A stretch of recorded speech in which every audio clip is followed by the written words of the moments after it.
प्रदमनिन्दितमग्रिपद्मं संसारसागरनिमज्जदशेषजन्तु पुतायमानमभिनम्य जिनेश्वरस्य दर्शनं यस्य वैराग्य वर्धकं मग्नाशिकं प्रशान्तिदायकं चाहं वन्दे सुनीलसागरम्। जय बोलो देवादिदेवी खजाराज श्री ऋषभदेव भगवान की। दोनों हाथ ऊंचे करके मुनिकुंज और ज्येष्ठाचार्य श्री आदि सागर जी महाराज की, तीर्थभक्त शिरोमणि परम पूज्य एक्सोणाचार्य श्री महावीर कीर्ति जी महाराज की, युग श्रेष्ठ तपस्वी सम्राट आचार्य सन्मति सागर जी महाराज की, चतुर्थ पट्टाधीश अभिक्षण ज्ञान उपयोगी अध्यात्म योगी मम प्राण गुरु श्रेष्ठ आचार्य भगवान सुनील सागर जी गुरुदेव की।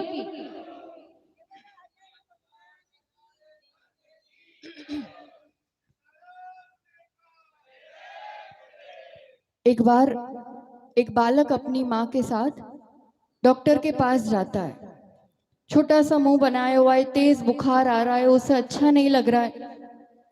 डॉक्टर ने भी पूरी जांच की और रिपोर्ट वगैरह निकाली तो पता चला कि मलेरिया जैसा कुछ लक्षण है। और बालक पूछता है मुझे क्या हुआ, एकदम मुझे अच्छा नहीं लग रहा है, क्या करना पड़ेगा।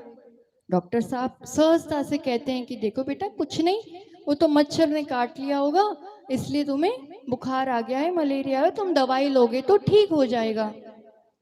बच्चा तुरंत डॉक्टर से पूछता है, कहता है कि दवाई कौन लेगा, मैंने तो कुछ भी नहीं किया, मैं क्यों लूं, उस मच्छर को दो दवाई। अब डॉक्टर साहब को हंसी आ गई कि ऐसी कैसी बात कर रहा है। और बच्चे ने समझाया कि मुझे जब मैं गिर गया था, चोट लगी थी, तो मम्मा ने तो तुरंत उस पत्थर को हट हट हट किया था और फिर मुझे कहा देख तुम्हें ठीक हो गया ना।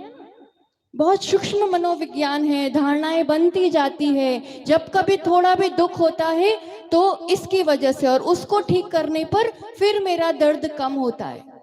तो मैंने तो कुछ नहीं किया, मुझे क्यों दोगे, अब इसका क्या समाधान। डॉक्टर बड़े प्यार से समझाते, देखो बेटा तुम्हें ठीक होना है, दवाई तुम्हें ही लेनी पड़ेगी, अपन कहाँ मच्छर को ढूंढने जाएंगे, तुम इस बार ले लो।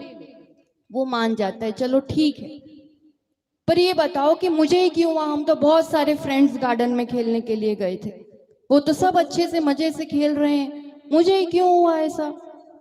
कई बार हमारा ये प्रश्न होता है और डॉक्टर साहब कहते हैं बेटा तुम कमजोर हो इसलिए तुम्हें ऐसा हो गया।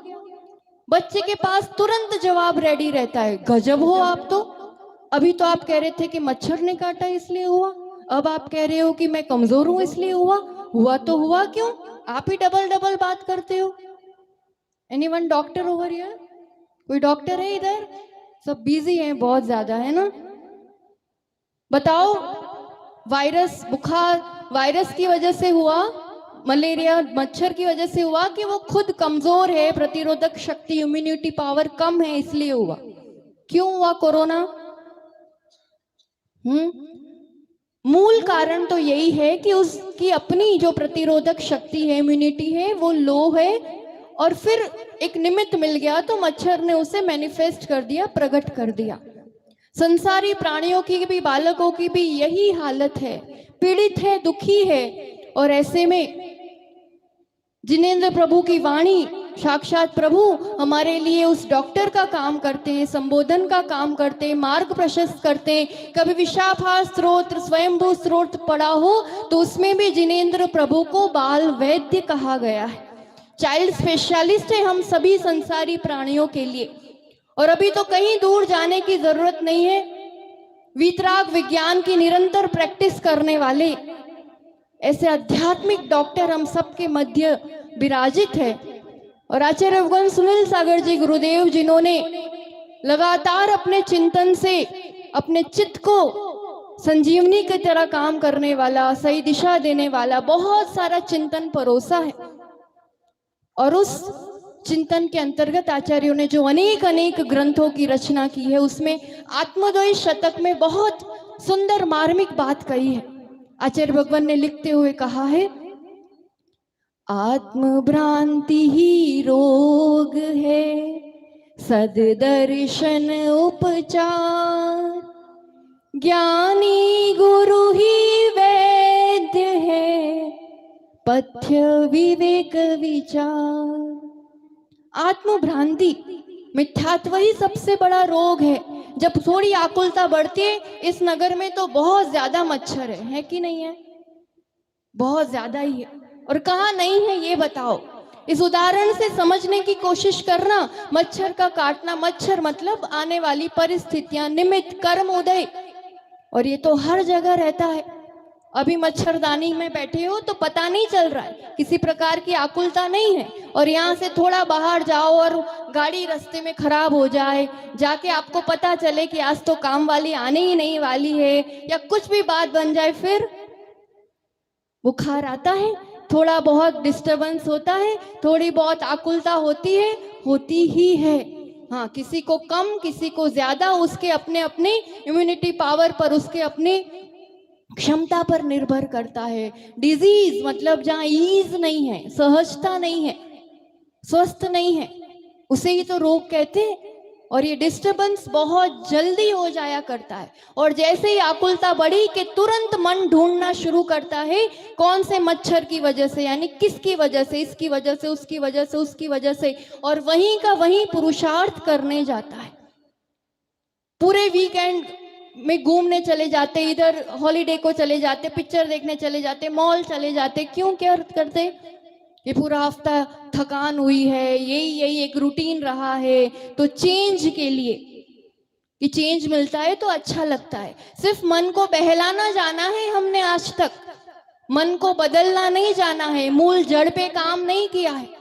विज्ञान में भी देखोगे तो स्ट्रेस का फॉर्मूला जो आता है, तनाव, stress is equal to pressure divided by resistance, तनाव इज इक्वल टू दबाव भागार में आता है उसकी अपनी क्षमता। तो दबाव तो है चारों तरफ, समाज का, अपने कर्मों का, हर तरह से कोई भी परिस्थिति एनी टाइम आ सकती है, और हम बहुत मेहनत करते हैं, बहुत पुरुषार्थ करते हैं, बदलने की भी कोशिश करते हैं, पर परिस्थिति को बदलने की कोशिश करते हैं, उसे बदलने की कोशिश करते हैं जो हमारे हाथ में है ही नहीं, जो खुद हमेशा बदलता रहता है, और अपने रेजिस्टेंस की, अपनी क्षमता की, अपने गुणों की, अपनी शक्ति की कुछ खबर ही नहीं है, हाल बेहाल है, भीतर हलचल हो जाती है। उस रेजिस्टेंस को भी बढ़ाते जाते हैं ना, वो भागार, डिनोमिनेटर बढ़ता जाता है, तो भी तनाव और स्ट्रेस कम होता जाता है। आज बहुत सारे रोग बढ़ते जा रहे हैं, और उसमें सबसे बड़ा रोग अगर है तो तनाव का। मन बहुत कमजोर है, धीरता, सहनशीलता, ये सब शब्द गायब हो रहे हैं। डिप्रेशन आदि शब्द जीवन में छोटी छोटी उम्र में शामिल हो रहे हैं। मन की शक्ति सबसे बड़ी शक्ति, उसको टॉनिक देना जरूरी है। तो सबसे पहले मिथ्यात्व, ये ब्लेम गेम जिसमें हार रहे हैं, वो मिटा करके, दवाई तो खुद को ही लेनी पड़ेगी जब दर्द खुद को है, उपाय खुद पर करना पड़ेगा, किसी पर नहीं करना है। और अभी वो उपाय भी तो समझ में नहीं आ रहा है, अभी तो मन कमजोर है, तो टॉनिक भी, वो बच्चा पूछता है डॉक्टर से कि आगे तो कभी नहीं काटेगा, आप गारंटी दो। अब डॉक्टर कैसे गारंटी देगा बेटा, ये तो अपन कैसे बता सकते हैं? हाँ, मैं तुम्हें एक टॉनिक दे दूंगा कि तुम्हारी इम्यूनिटी बढ़ जाएगी, तो तुम जल्दी प्रभावित नहीं हो पाओगे। यही करना है, टॉनिक लेना सीखना होगा अपने जीवन में। और ये टॉनिक का काम करता है, जो मन को सशक्त करता है, हर परिस्थितियों में सामना करने की धीरता, सहनशीलता, समता, सहजता देता है, ईज बनी रहती है, और वो कार्य करता है। ज्ञानी गुरु ही वैद्य है, वैद्य ज्ञानी गुरु है, और पथ्य विवेक विचार, गुरु वाणी हमें सही समझ देती है उस टाइम। अभी घर पर बहुत लोग बैठे हैं, क्या कर रहे होंगे? क्या कर रहे होंगे? वही मच्छरों से, परिस्थितियों से जूझ रहे हैं। दे थिंक के सब ठीक होगा, तब देखेंगे, कभी एक आध बार प्रवचन सुनने चले जाएंगे। तब धर्म कर लेंगे।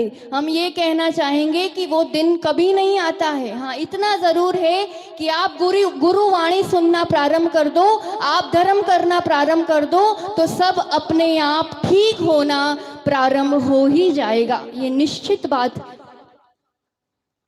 अब ऐसे लोग फिर घंटों डॉक्टर के यहाँ लाइन लगा के बैठे रहेंगे, कमजोर पड़ जाएंगे, फिर वो एक ड्रिप चढ़ाएंगे, फिर जाकर के अच्छा लगता है। अरे यहाँ तो 1 मिनट में मन को ऐसा ड्रिप चढ़ जाती है, मन स्वस्थ हो जाता है, एक थॉट चिंतन चेंज होता जाता है, तुरंत अनुभूति चेंज हो जाया करती है। उस डॉक्टर के यहाँ तो अपॉइंटमेंट लेनी पड़ती है, घंटों बैठे रहना पड़ता है, फिर वो कहता है अमुक रिपोर्ट निकाल के लाओ, तब तक तो वो कुछ बताने के भी योग्य नहीं रहता है। फिर उस दुकान दवाई लेने जाना पड़ता है, तब भी गारंटी तो नहीं होती है, वो भी जाए तो टेम्पररी इलाज होता है और वो भी साइड इफेक्ट्स के साथ। यहाँ देखो अपॉइंटमेंट लेनी नहीं पड़ती, अभी सबके लिए ओपन है पांडाल, सभी के लिए। और यही एक टाइमिंग है जहां गुरुवाणी रूपी टॉनिक दिया जाने वाला है। बस थोड़ा समय और थोड़ी श्रद्धा रूपी फीस लगानी पड़ती है, बाकी कोई फीस भी नहीं लगानी पड़ती है। ये कड़वी भी नहीं होती है, मीठी मीठी हुआ करती है, 100% गारंटीड इलाज होता है। कई बार श्रावक आकर के कहते हैं आचार्य जी को कैसे पता चल गया कि हमारी अमुक प्रॉब्लम है, हमारी ऐसा है। यहाँ तो रिपोर्ट तो बहुत दूर की बात, कुछ कहना भी नहीं पड़ता है, कुछ बताना भी नहीं पड़ता है, और उनकी वाणी के माध्यम से ही हर उलझन सुलझ जाती है। गुरु सुनील वाणी से ऐसा लगता है हमारे लिए ही कह रहे हैं, उनको जैसे सब पता है और बातों बातों में समाधान मिल जाया करता है। लगता है कि नहीं लगता है? होता है और चीजें सुलझने लगती है। संसार में तो एक टाइप के डॉक्टर मिलेंगे, एक टाइप का रोग है तो एक टाइप के स्पेशलिस्ट के पास जाना पड़ता है। ये तो ऐसे आध्यात्मिक डॉक्टर है, वेद विज्ञानी के सब टाइप के स्पेशलिस्ट है, मल्टी स्पेशलिस्ट है, आई स्पेशलिस्ट भी है। मिथ्यात्व का रोग और मोतियाबिंद हो और कुछ खराबी हो, नंबर बढ़ रहे हो, तो उनके दर्शन मात्र से सम्यक दर्शन की प्राप्ति हो जाती है और वो जीव की दृष्टि बहुत निर्मल हो जाती है। कान में जिसको बार बार निंदा और गंदगी भरने की, कचरा भरने की आदत होती है ना, उसको भी बड़ी तकलीफ होती है। फिर यहाँ जो जुड़ जाता है ये सुनने लगता है, फिर वो कचरा, वो मल भी साफ होने लगता है। इनसे बड़ा ईएनटी और कोई नहीं होगा। न्यूरोलॉजिस्ट के पास भागना पड़ता है, ब्लॉकेज हो जाता है। जहां मान का कीड़ा होता है वहां ब्लॉकेजेस होते हैं। ईर्ष्या का कीड़ा ऐसा पनपता है कि फिर वो कैंसर जैसी गांठ का रूप लेता है, बहुत पीड़ा होती है। यहाँ तो लेजर से भी इफेक्टिव ट्रीटमेंट कि देख लिया, मुस्कुरा लिया कुछ, तो ये सब गांठें सुलझ जाती है, कहाँ डिसॉल्व हो जाती है पता ही नहीं चलता है। हड्डियां ही थोड़ी टूटती है, मन भी तो टूटता है कि नहीं टूटता है? बहुत बुरी तरह टूटता है। कौन सा ऑर्थोपेडिक आके जोड़ता है बताना जरा? कौन जोड़ पाता है इस टूटे हुए मन को, उस हताशा को, उस निराशा को?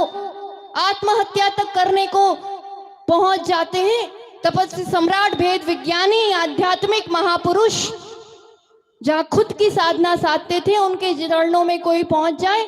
कई उदाहरण है, पर अभी गुरु पूर्णिमा पर भी जो एक भक्त पधारे थे, सबको पता है, विष्णु चौधरी जी, एक सामान्य घर से और अजैन व्यक्ति गुरु चरणों में बस आत्महत्या करने जा रहा है तो लगा पहले दर्शन कर ले और अपनी बात रखते हैं। वो हारा हुआ व्यक्ति जब गुरु का एक शब्द सुनता है, उनका संबल मिलता है, वो ऐसा जुड़ जाता है कि वो विशेष निकटवर्ती भक्त बन जाता है, जिनके लिए लिख कर दिया जाता है कि तपस्वी सम्राट का आगामी पद आचार्य भगवंत सुनील सागर जी के लिए दिया जाएगा। ऐसे व्यक्ति जो आज बड़ी बड़ी इंस्टीट्यूट चला रहे, स्कूल चला रहे, उनका बेटा आज बड़ा डॉक्टर है, उस समय नहीं संभाला होता, नहीं जोड़ा होता मन को, तो ये काम दुनिया में और कहीं नहीं हो पाता है। और उनके ही अंडर तो प्रैक्टिस की है ये जो अपने सामने आध्यात्मिक डॉक्टर है, तो उनके उसमें तो कोई कमी होने की बात ही नहीं है। इस रूप से मन को संभालते हुए आपको लगता होगा आपके जनित बेटे बेटी का मन संभाल करके उनके मन को लेकर के चलना बहुत चैलेंजिंग लगता है आज के समय में। और ऐसे विभिन्न विभिन्न जगह से, स्थानों से पधारे ऐसे साधक गण हो, संयमी हो या फिर श्रावक गण हो, समाज हो, सबके मन को लेकर के यहाँ की जो केयर यूनिट है ना, वो वात्सल्य की केयर यूनिट, ऊर्जा की, पवित्रता की केयर यूनिट, उनका जो बार बार संबोधन, वो गजब का काम करती है। ऐसे महान सर्जन है, कब आपको ऑपरेशन कर देंगे पता ही नहीं चलेगा। वो स्वाध्याय के बीच में ऐसी बात ले आएंगे, प्रवचन के बीच में ऐसी बात ले आएंगे कि सामने वाला पानी पानी हो जाएगा। उसको लगेगा कि यार वो सामने से ही गलती स्वीकार कर लेगा, सामने से ही कह देगा हाँ भाई तपस्या मेरा उपास है, मेरा ये है। उनको कुछ कहना भी नहीं पड़ता, बिकॉज वो सिर्फ उपदेशक नहीं है, उनका जीवन एक उदाहरण है। वो बोलते हैं पर करते हैं, इसलिए उनकी वाणी भी इतनी प्रभावी होती है कि कहने से सामने तुरंत उसका असर होता है।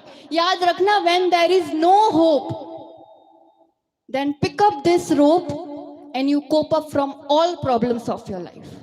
जब कोई आशा की किरण नजर नहीं आती है, तब ये रोप, ये रस्सी पकड़ लो एंड यू कोप अप। आप कब उससे बाहर निकल जाते हो आपको पता भी नहीं चलता है। बाकी उलझाने वाले निमित्त चारों तरफ, मन को डिगाने वाले निमित्त बहुत ज्यादा है और मन को सशक्त करने वाले निमित्त बहुत दुर्लभ है। एक अंतिम प्रसंग के साथ बात को विराम देंगे। यहीं का दिल्ली का प्रसंग है। आप सबने समत्व सागर जी की समाधि देखी है। कब, क्या, किस अवस्था में गुरु कैसे मन को संभालता। वही समत्व सागर जी, जब दीक्षा हुई थी, दीक्षा के बाद शिल्लक जियों को थोड़ा अलग छोड़ दिया जाता है कि आगे विहार होता है, फिर बुला लिया जाता है। तो उनको उस टाइम मन में नहीं अच्छा लगा या जो भी उनकी स्थिति बनी, जब गुरुदेव के पास आए वे हिल भी नहीं पाते थे, उठ भी नहीं पाते थे, याददाश्त भूल जाते थे। इस टाइप की सिचुएशन हो गई, इतना हद तक कि उनको संयम छोड़ करके इलाज कराना पड़ेगा। और उस टाइम गुरु के अंडर में आ गए, स्पेशल ऑब्जर्वेशन में आ गई। उनका वात्सल्य, उनकी ऊर्जा, उनका संबोधन के बिना किसी टाइप की दवाई के वो खड़े हो गए, चलते रहे। 2-2.5 साल तक बाहर गुजरात में प्रभावना भी की, यहाँ गुरु शरण में भी आए। और तब जब स्वास्थ्य गिरने लगा, देखो किस अवस्था में क्या करना पड़ता है। अब उनको समझ में आ गया कि अब ये खड़े होने वाली स्थिति नहीं है, अब ये समाधि की ओर बढ़ने वाली स्थिति है। तो अब मन को उस रूप से टैकल करके संबोधित करना, उसके लिए खुद तैयार हो गए और कितनी समता से, कितनी शांति से समाधि साधी। तो यही होता है, किस रूप से, कब, कहाँ, कैसे मन को टैकल करना, संभालना, ये गुरु की बहुत बड़ी कला हुआ करती है। It's time to empower yourself. सबको अपने आप को सशक्त करने का समय आ गया है। प्रवचनों के माध्यम से यहाँ तो अभी लाइव ऊर्जा मिल रही है, अभी मिले तब तक तो इस अपॉइंटमेंट को बुक कर ही लो, जब नहीं भी हो तब भी इस चीज से जुड़े रहना। यही प्रवचन सुनते सुनते सुनते एक 35 वर्ष की श्राविका जिसको कैंसर हुआ था, वो बच्चों को छोड़ के दीक्षा लेकर के समाधि साध लेती है। और ऐसे कई पेशेंट है जो ठीक होने होते हैं वो ठीक भी हो जाते हैं। कहने का मतलब इलाज सही होता है जब यहाँ पर अपन कनेक्ट हो जाते हैं। तो इतनी मंगल भावना के साथ कि हम सबका मन संकल्पवान हो, सशक्त हो, सही दिशा मिले, सही टॉनिक मिलता रहे और मन को आप संभालते रहे। मन स्वस्थ रहेगा तो तन स्वस्थ रहेगा और तो ही इस चेतन को पूर्ण स्वस्थता तक पहुंचाने की साधना साकार हो पाएगी। तो हर एक साधक आपके चरणों में उस स्वस्थता के साथ आत्मोन्नति करे। ऐसी दिव्य मंगल भावना के साथ इस आध्यात्मिक डॉक्टर के चरणों में पूर्ण आत्मसमर्पणता के साथ जय बोलो आचार्य भगवान सुनील सागर जी गुरुदेव की नमोस्तु नमोस्तु। परम पूज्य आचार्य श्री के पावन चरणों में करवत प्रार्थना है कि आप अपनी मंगलमय